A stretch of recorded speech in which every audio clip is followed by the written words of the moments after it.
ของเขาเป็นมอเตอร์นี่เป็นเครื่องตัดหญ้าคือพอใส่มอเตอร์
เสียงคือผีหลอกนี่แหม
อมันเป็นน้ำหยังพ่อ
หนักกว่าละตัว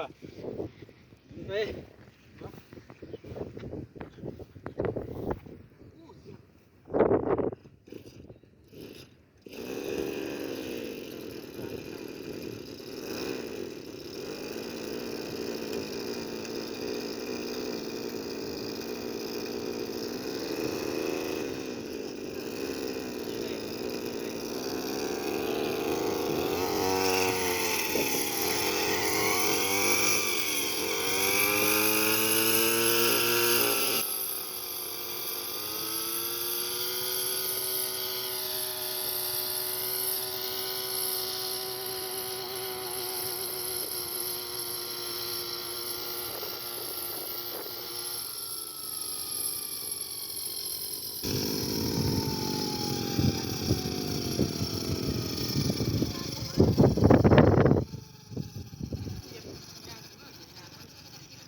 มันได้ไปพ่อ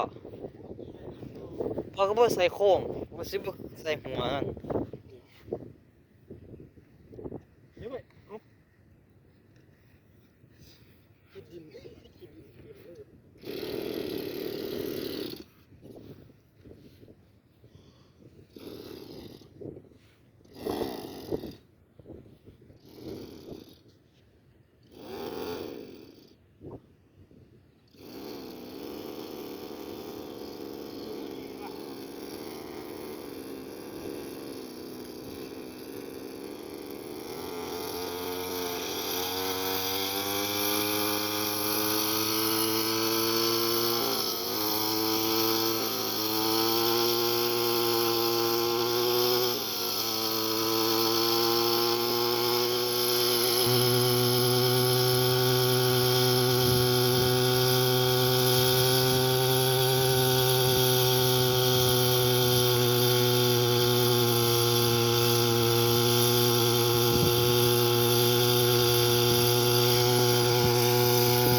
มันคือพวก 3D เหรอ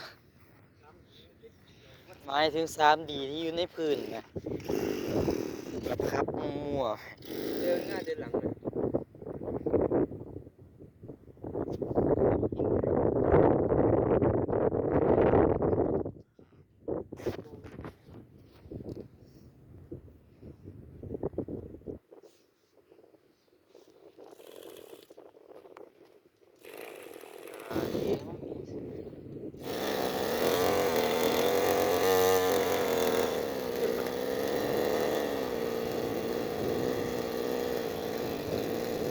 มันก็เล่นแบบ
ก็เป็นทั้งสั้นน่ะพอก็เป็นทั้งสั้นอ่ะ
เอาขาเบ็ดเอาเบ็ดก็ได้เนาะเอาลอกก่อนนะ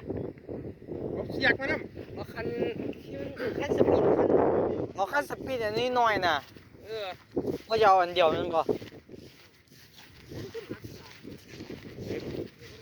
เอาสปีดอันนี้หน่อยนะแม่ เก้าของเดียว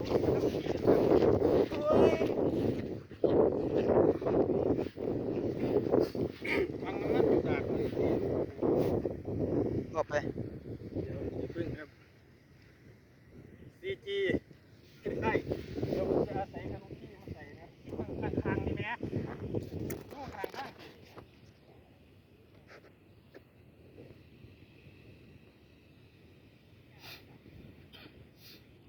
เขาจะเอามาใส่แต่หัวแมงปองบ่แม่นแมงปอง มันมาทางเราแล้วครับความสำเร็จมันมาทางเราแล้ว มันคืออหย่างวะเขาเรียกว่าหัวอหย่างวะบ่แม่นหัวอหย่างวะอันที่ว่ามันเป็นสิ่งมีชีวิตมันคือฮอด ทางเดินมาทางขี่ได้เนาะบ่ แมงปอหัวแมงปอคือแมงปอง มีแม่งฟังอยู่ดิ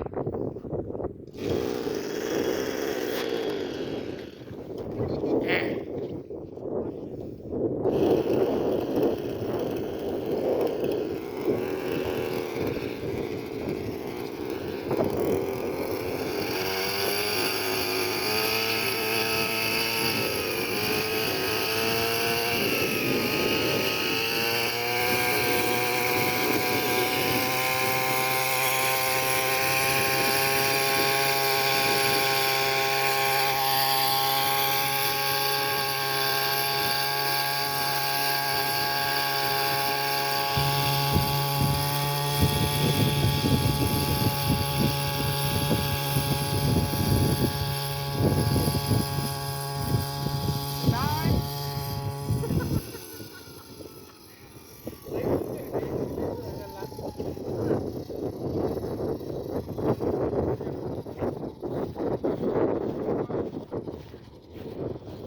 พออย่าเพิ่งเล็งเด้อนี่สิมัด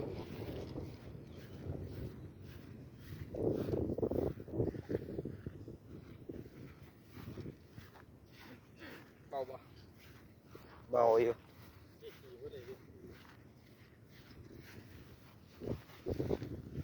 ยกขึ้นมาได้ที่เจ้าหัวไปเห็นบ่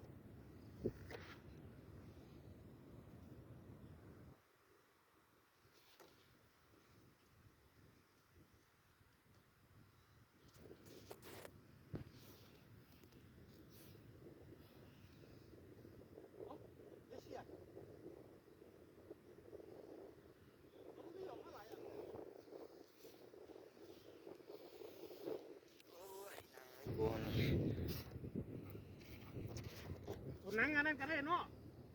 โอ้เสียกงี้โคตรหนังยางไหมเอาหนังยางได้ก็ได้หนังยางฮัดคล้องกันน่ะที่หลังรถ บ่เป็นนางใหญ่นางหนา นั่นเรามาเลย นางใหญ่นางเดียว มันบ่ย้อนเสียงที่ไหนย้อนเสียงมัน บ่ค่อยยอดไปเอาติดกับรถสีเฮีย กินไม่ขึ้นเรียนไปเรียนไปสัน ถ้าเราบินเล่นบนน้ สิเก็บเงินซื้อขั้นเบ็ดใหม่อยู่ซื้อขั้นยาวๆสำหรับตกตะกร้อเลย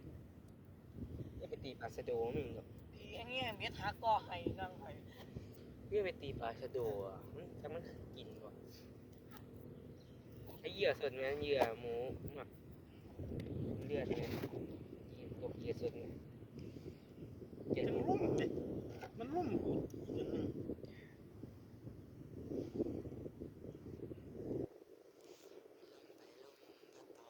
ใจอ้ายยังหา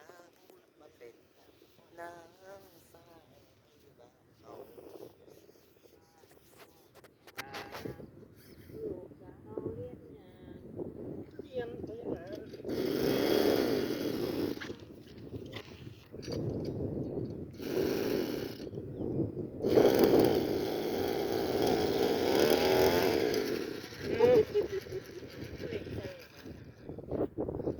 หมออย่าง ห้องขี้หมูแดง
เอาแล้วก็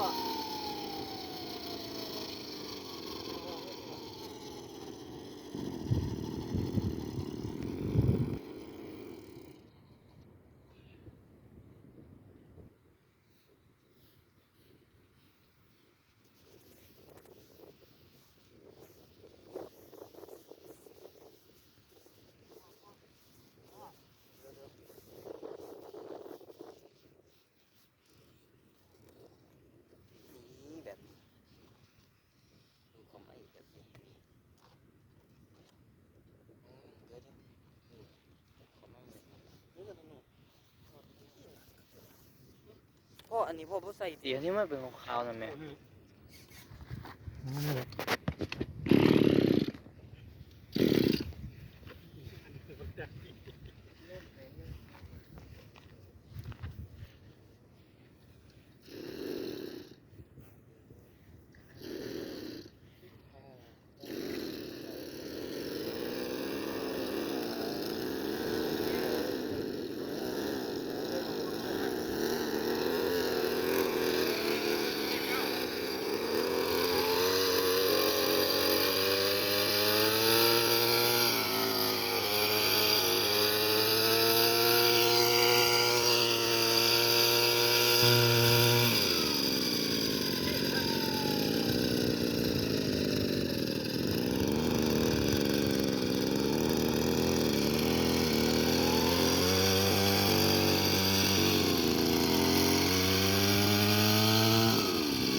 หยัง เพิ่นบินอยู่นั่นเด้ ใส่ นั่นเด้เห็นลมบ่น่ะนั่นๆๆเห็นบ่ บ่เห็น นั่นแหละ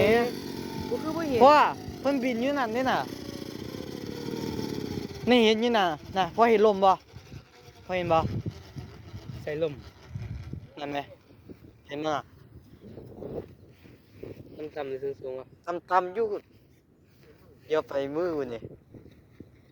น่ะเห็นบ่น่ะอยู่หม่องป่าหญ้าน่ะคือภูเขานั่นน่ะอยู่ตำๆเกตอีหยังสิ่งอีหยังขยับไปขยับมาอยู่ฝั่งนี้เห็นบ่ บ่ว่ะ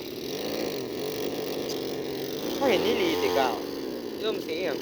ลมสีขาว กูสีขาวกูสิเห็นว่า นั่นๆๆๆๆ บ่ของผู้ใดว่าลมสีขาว นั่นน่ะเพิ่นดิบอยู่น่ะ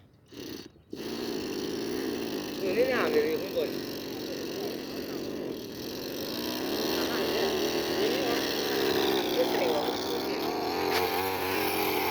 น่ะเห็นบ่น่ะนั่นล่ะขึ้นเลยนั่นๆๆ อ๋อเห็นแล้วนั่น เออ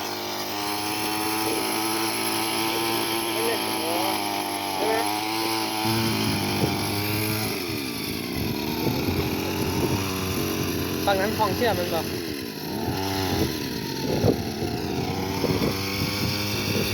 ไม่เจ้ากำลัง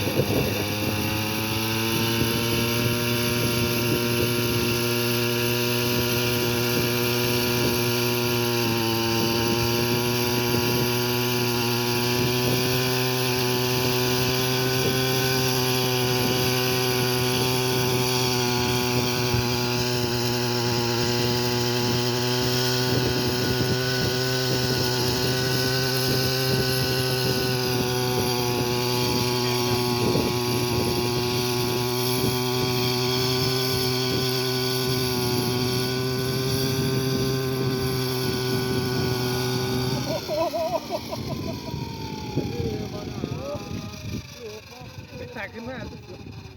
ลากขึ้น ฮะ ลากขึ้นมาลากขึ้นมา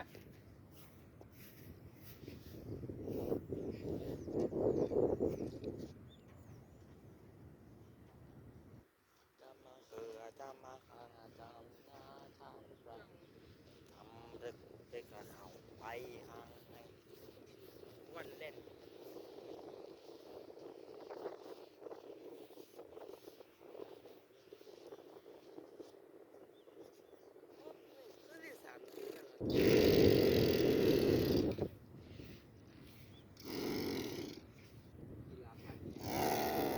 ขาเลยเด้อบัดนี้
การทดสอบเจ้าบุญทุ่ม2นะครับ สรุปว่าคาบูเรเตอร์ไม่ได้มาตรฐาน เพราะว่าเป็นคาบูเก่าที่ทำการซ่อมแซมคือทีเดียวเชียวก็เลยทำให้ไม่สามารถที่จะสูงกำลังอัดเครื่องได้ประมาณนั้นท่านผู้ชม ก็การยกตัวถือว่าทำได้ดีเลยทีเดียวเชียว ในขณะที่กำลังเครื่องไม่ถึงนะฮะสำหรับการทดสอบในครั้งนี้ถือว่าล้มลุกคลุกคลานเป็นอย่างยิ่งถือว่าประกอบผลสำเร็จ ก็ไว้เจอกันใหม่คลิปหน้านะครับสำหรับการทดลองก็กำลังเครื่องครับผมไอคาร์บูเรเตอร์ถือว่าจูนไม่นิ่งครับต้องแก้ไขเรื่องคาร์บูเรเตอร์ เพราะว่าผมรู้สึกว่ารอบพอรอบได้ก็โอเคเลยยกตัวสุดยอดไว้เจอกันใหม่คลิปถัดไปครับผมสวัสดีครับ